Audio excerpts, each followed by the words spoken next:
Hi, this is Dan Runcie, founder of Trapital, and you're listening to Your Morning Coffee, your place for weekly insights on the new music business with Jay Gilbert and Mike Etchart. From Murray Stassen at Music Business Worldwide, 10 quick and crucial takeaways from IFPI's Global Music Report 2026. Also from Murray Stassen, U.S. wholesale recorded music revenue reached $11.5 billion in 2025 as paid streaming subscriptions hit 106.5 million. And from Joel Guvia from his Substack, no one gives a shit about your pre-save campaign. All of this, plus our friend Tatiana Cirisano from Media reveals the new rules of music's growth engines. It's insights from Media's merch and ticket buyer survey. With all of that, we've got so much to cover. We're glad you're here. We're going to start the show right about now. Stand by for transmission. This is London calling. Wake up! The revolution is at hand! Your morning coffee is on the air. On the air. On the air. On the air. On the air. On the air.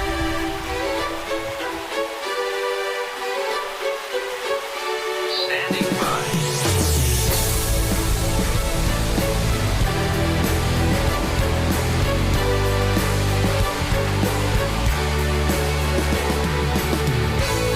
Your morning coffee, the weekly music news for the new music business.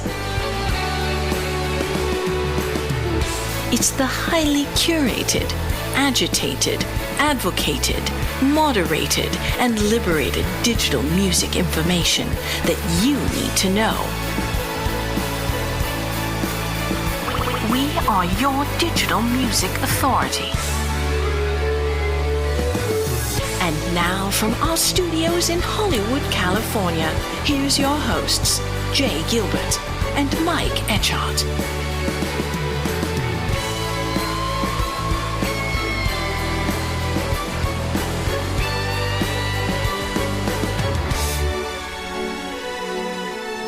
Oh, it is good to see you, Jay. Sort of see you. We are having some ghosts in the machine, as it were. Yeah, well, that's what happens when you're on the road. Yes, and you're recording from an Airbnb. So you're, in fact, in Fort Collins, Colorado. And why don't you share while you're there? Why you're there, I should say. Yeah, why I'm here is my youngest daughter is getting married tonight. I'm really excited about it. Wow, that is so exciting. Good. Congratulations to the newlyweds. Thank you. Big stuff, man. Grown-up stuff. Yeah. And by the way, you, of course, attended the MIA annual conference in Denver this week. For those that don't know, MIA, which is the MEIEA, with your acronym decoder ring in hand, and it's the Music and Entertainment Industry Educators Association. It's an international organization that brings together educators with leaders of the music and entertainment industries, and there you were, delivering a keynote speech. How did it go? It went really well. I was so honored to be invited to participate in MIA's annual summit in Denver this week. My keynote speech was called Choosing to Educate. It was humbling to look out at the audience and see so many people that you and I have had on this podcast, people that we love and respect, the Serona Elton, Howie Singer. Special shout out to Eric Griffin and Storm Glure, two of my favorite people. Super proud to collaborate with them. You can read the transcription of that speech. It's going to be up on HiPod this week. And I read it this morning, I should say, and it was so well done, man. So congratulations. That was a really neat event you got to do with. Yeah. You've got a special podcast interview and panel coming up next weekend at the Music Pro 26 conference.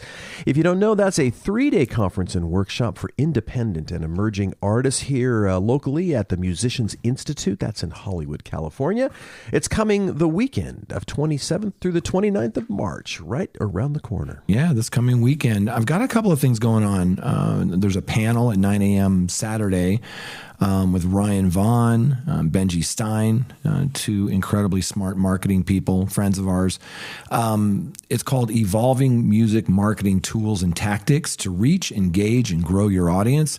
The panel really dives into the newest tools shaping artist development, from AI-assisted things, content creation, and data-driven audience insights. And then for the Your Morning Coffee podcast on Sunday, I'm interviewing Mitch Glazier. He's the chairman and CEO of the RIAA, which we're going to be talking about a little bit in this podcast. Yep. Well, you can visit musicpro26.com for more information. It's going to be a good one. And before we get rolling, Jay, I'm going to say we should thank our sponsors. We are so lucky to have them. Support for the show comes from our friends over at Hypebot. Since 2004, Hypebot has chronicled the new music industry and the trends and technologies that are changing how music is discovered, consumed, marketed, and monetized. Founded, I should say, by our good friend Bruce Houghton, Hypebot is edited by touring artist and publisher Jeremy Young and supported by live music discovery and marketing platform Bands in Town. Yes, sir. Bands in Town. Now over 100 million live music fans trust Bands in Town to get personalized concert alerts, recommendations, and messages from their favorite artists. It's the #1 artist services platform connecting over 700,000 artists with their super fans.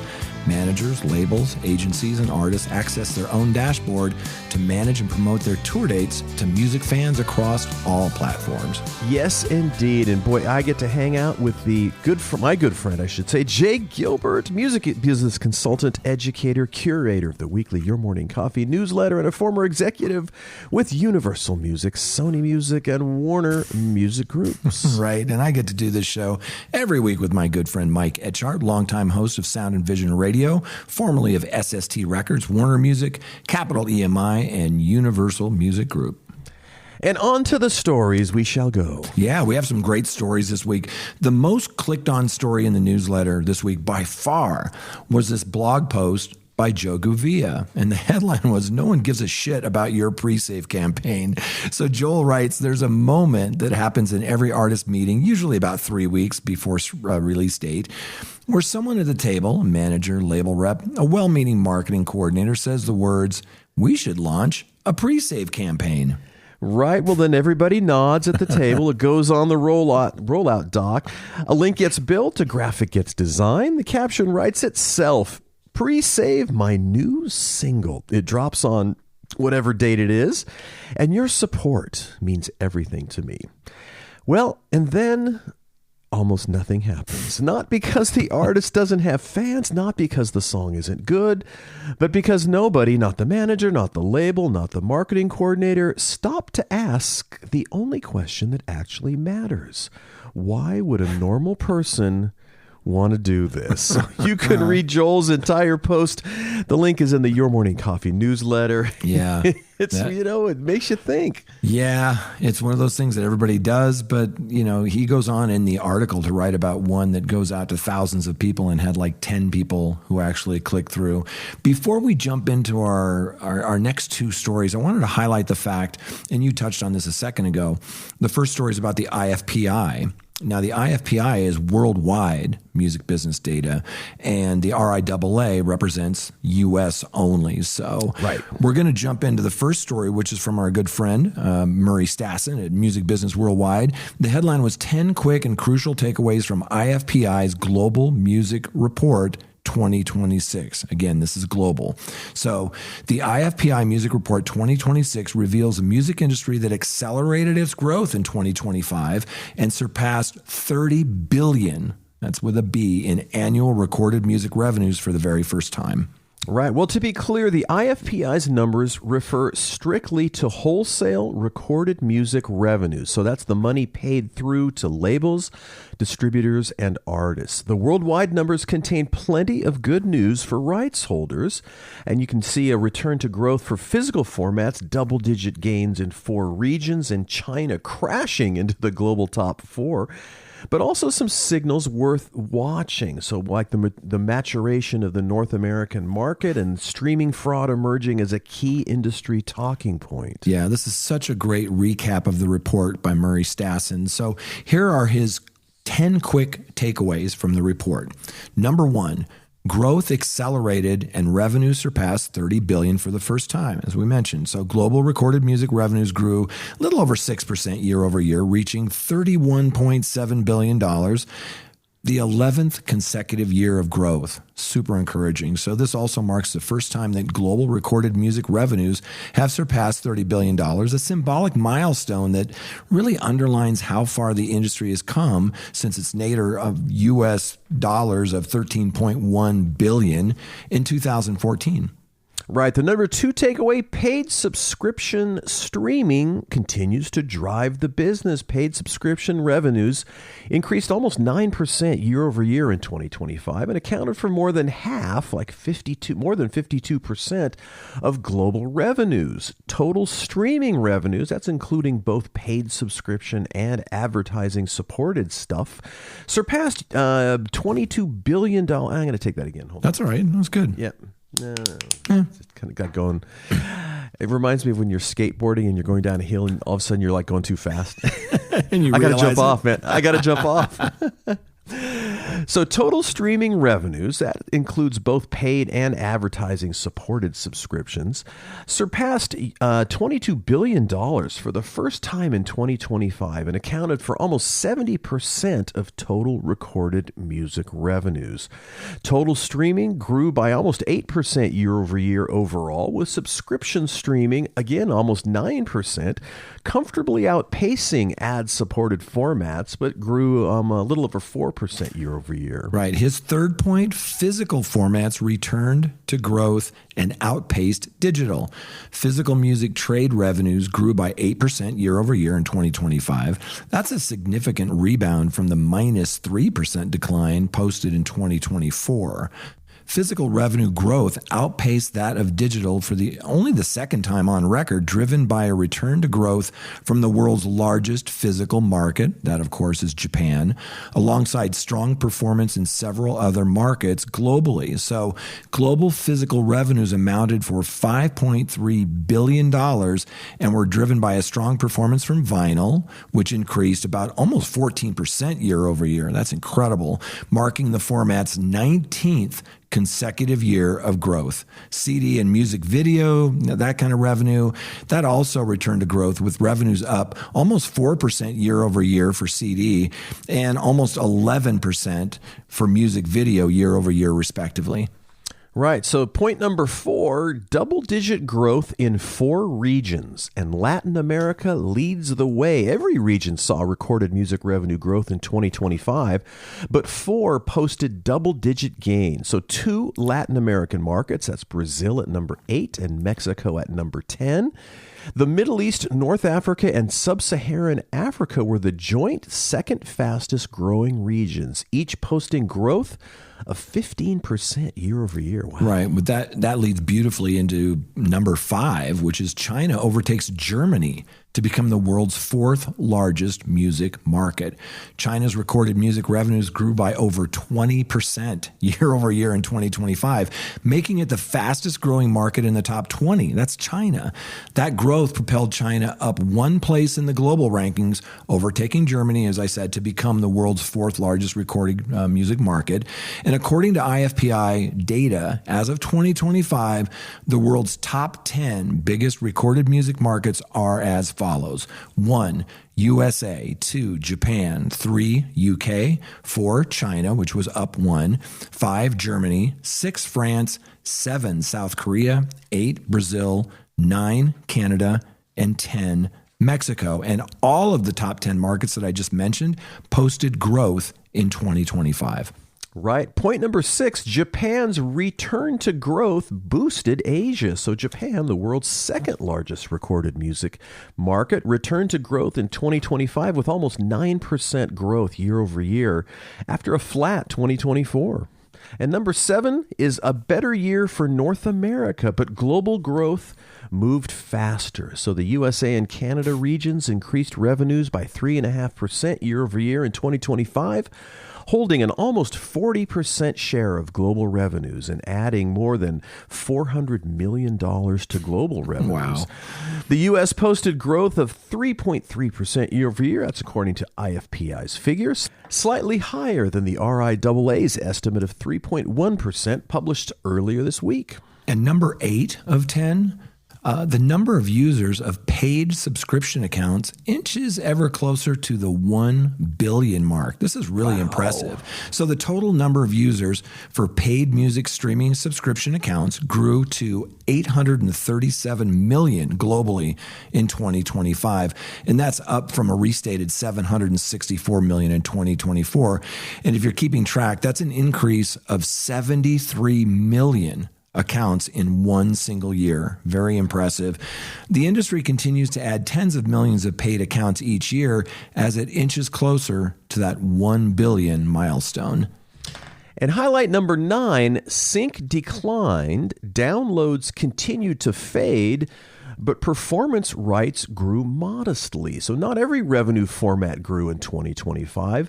Synchronization revenues derived from the use of recorded music in films, TV, advertising, and gaming declined 2% year over year after 4 years of successive growth.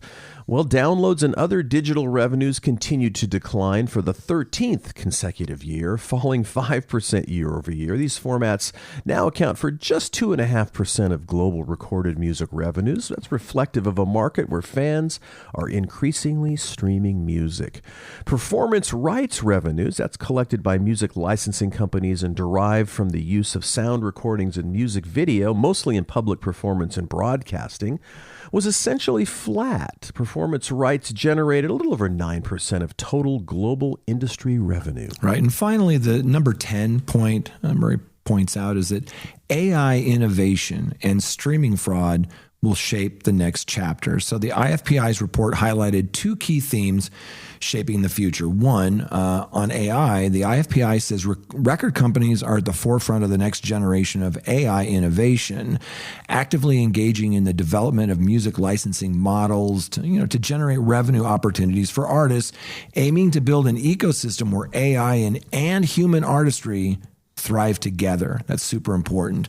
The next one was on streaming fraud. The IFPI warns that the industry faces an increasing threat from bad actors, artificially generating plays for manipulated or fake content, siphoning vital revenues away from artists and others who power the music economy.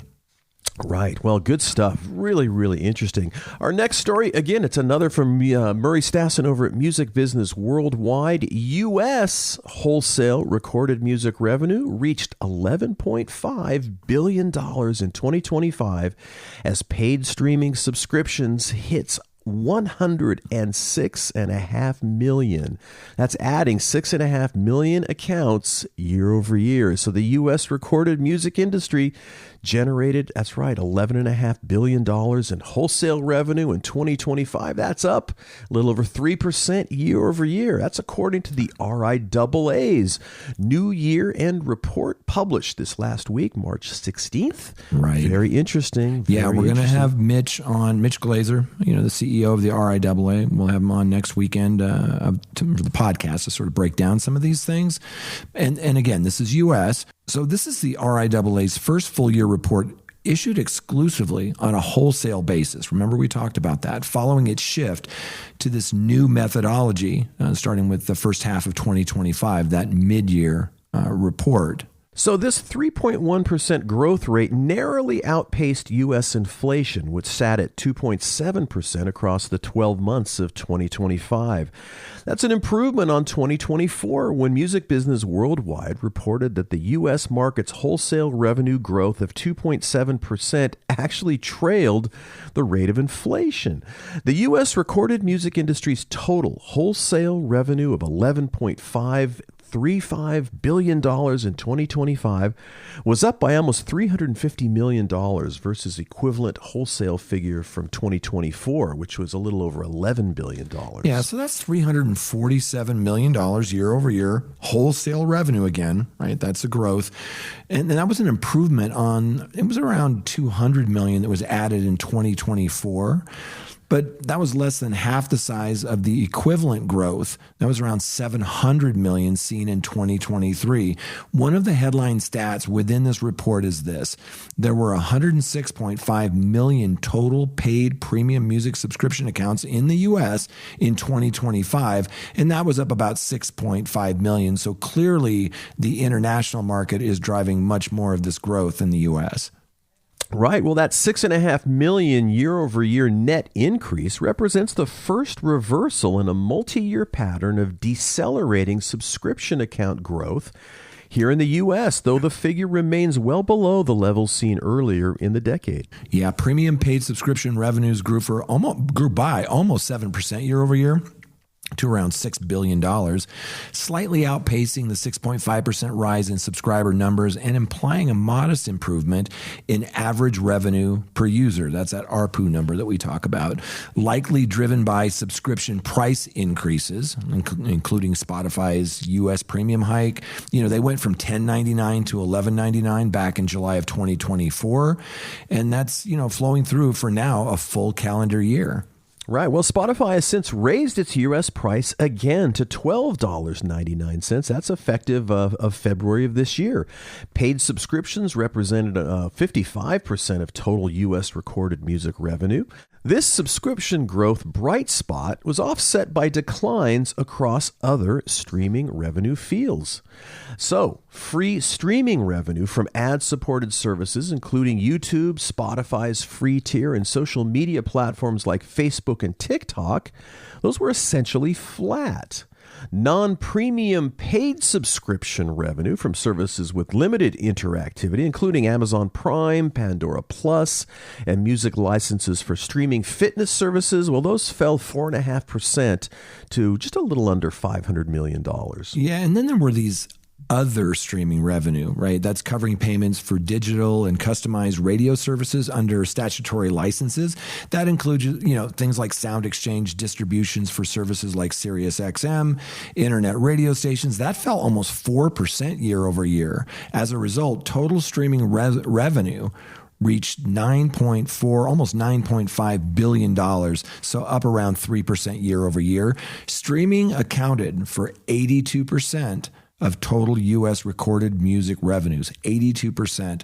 And, that's the fifth consecutive year at right around that level. Right. Well, there's also a rebound in physical format sales, which had declined a little under 6% year over year in the first half of 2025. So total physical revenue grew 5% year over year for the full year. Within this figure, you're looking at vinyl revenues that grew almost 10% year over year. Vinyl unit sales rose almost 8% to, 46.8 million.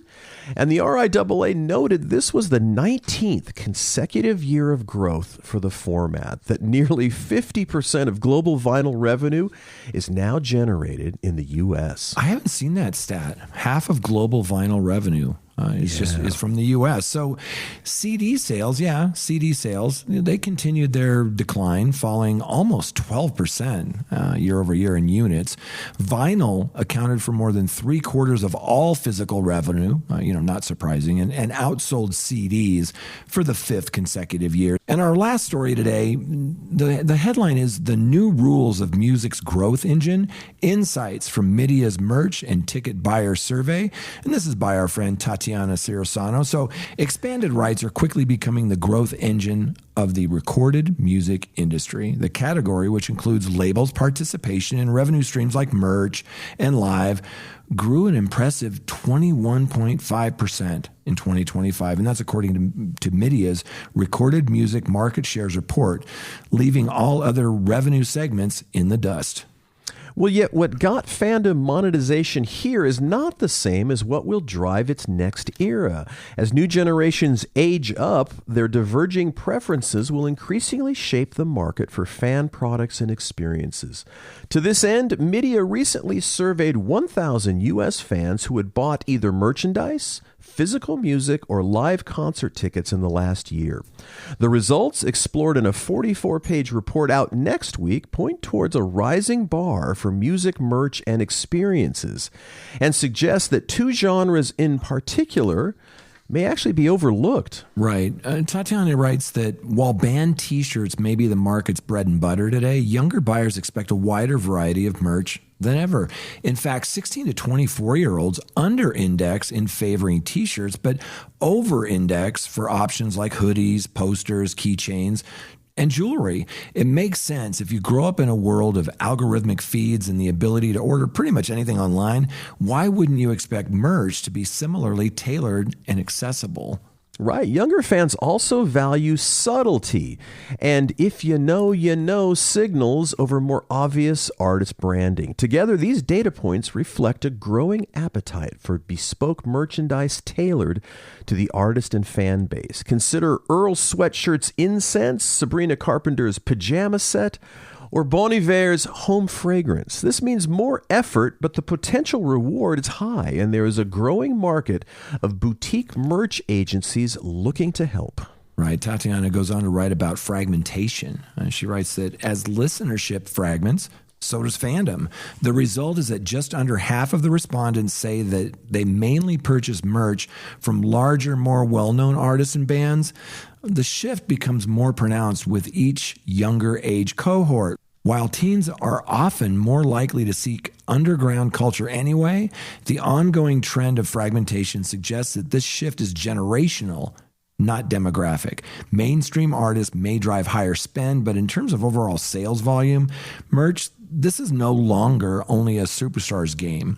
The proliferation of on-demand merch startups are helping artists of many sizes meet the fan appetite. Well, Tatiana goes on to talk about the hip-hop and R&B sweet spot. She says a general rule of thumb is that the more niche the genre fandom, the higher the spend. However, hip-hop and R&B stand out. These genres occupy a unique sweet spot. Not only do they count more than 50% of merchandise, physical music, and concert ticket buyers as fans, but those fans also spend above average on those respective categories. The only other genre for which this is the case is rock, and only when it comes to tickets, so not merch or physical music. Super interesting. So Tatiana says that the takeaway, while fan monetization has traditionally revolved around mainstream genres like pop and rock, hip-hop and R&B may be overlooked. This is especially true as younger generations age up. Hip-hop is the third most popular genre among global consumers in Media's Q4 2025 survey, but rises to the number one most popular among 16 to 19-year-olds and second among 20 to 24-year-olds. Right. She goes on to talk about a rising bar. So the merch, live, and even physical markets are thriving. Yet this doesn't mean the music industry can sit back. She says the competition for fandom and fan spend is intensifying and expectations are rising with it. Success will hinge on how well artists and their teams understand their audiences and how precisely they can design products and experiences that genuinely resonate. She says that starts with nurturing fandom, not rushing to monetize it. Alarmingly, just under half of survey respondents agree that merch is becoming unaffordable to them. And almost 40% say that they sometimes feel their fandom is being exploited. In this environment, every release, drop, and activation carries more weight. The opportunity is not to extract more value from fans, but to build value with them, taking a considered, thoughtful approach that reinforces trust and connection rather than eroding it. This is just a snapshot of the report findings with many more layers to the story. So for a deeper look at buyer preferences, vendors, discovery methods, reported annual spend, future spend expectations, and more, clients can look out for the full report coming later this month. Really interesting stuff. Quite a wonderful overview, Jay. Yeah. Actually have all kinds of I learned a mostly lot. Good news. Yeah. Very much. All right. Well, we got to wrap up the show. We're super happy that you took time to listen to us. We really appreciate that. We do want to thank our sponsors. Big thanks to Hypebot and Bands in Town. By the way, if you want to advertise in the podcast and newsletter, you can jump over to yourmorning.coffee for more information. Music is by our friends, the Licorice Quartet. And if you like the show, please just tell one friend. Jay and I would certainly appreciate that. So on behalf of my traveling friend, Jay Gilbert, and congratulations to his expanding family, I'm Mike Etchart. Thanks for listening. We'll be back next week on the Your Morning Coffee Podcast.